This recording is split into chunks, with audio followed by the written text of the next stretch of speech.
Quality of light is one of the most important things to consider. Light is extremely variable.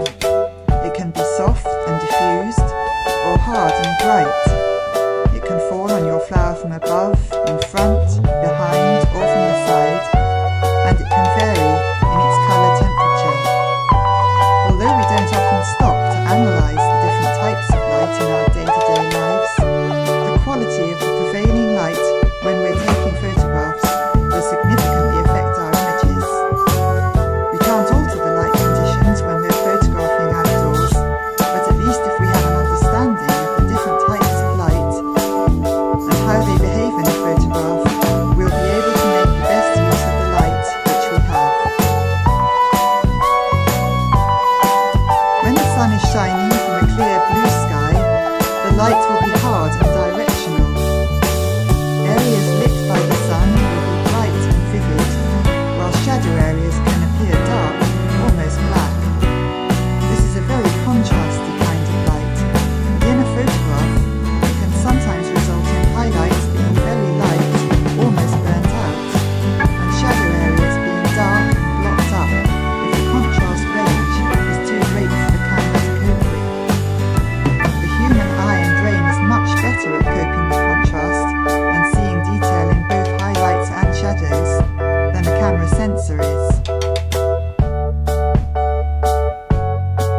In a photograph taken in hard, bright light, you will often see shadows cast by one flower onto another, or even by one petal onto another, which you didn't notice at the time because your eyes and brain were compensating for the contrast range.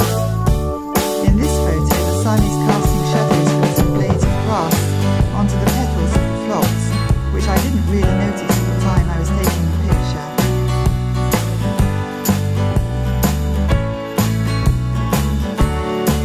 Even if the contrast range is manageable, if the hard light is coming from above or in front of the flower, it will usually be an unflattering light for it. In this picture of a dahlia, the light is coming from directly behind me and falling flat onto the flower. Light from this direction is known as front light. Notice how the petals look almost dusty and the shape and colour of the bloom are not shown to their best advantage. In addition to this, the light is also falling on the foliage behind the flower, which appears rather bright and lurid.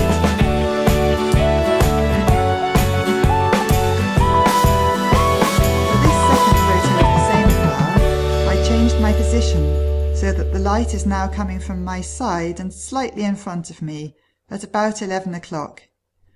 This has completely changed the resulting image. The petals now look much richer in colour, and the sun is rim lighting the petals, giving much more of a sense of the three-dimensional shape of the dahlia. It's also no longer falling directly onto the leaves behind it, so that they are much less distracting to the eye.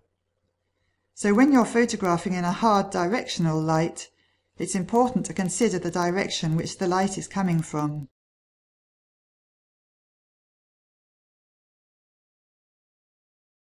We've seen that hard front light is generally not a flattering light for a flower.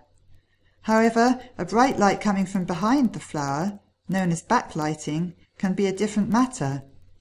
The next pair of photos shows the different effects of front and back lighting.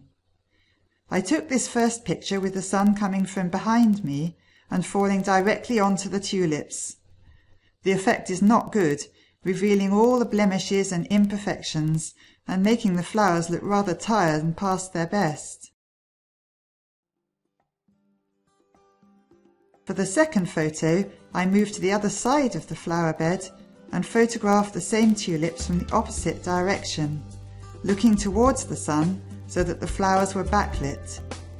This has created an entirely different image. The translucent petals are lit by the backlighting, their colour is enhanced, and instead of noticing the blemishes, we can enjoy the patterns made where the petals overlap.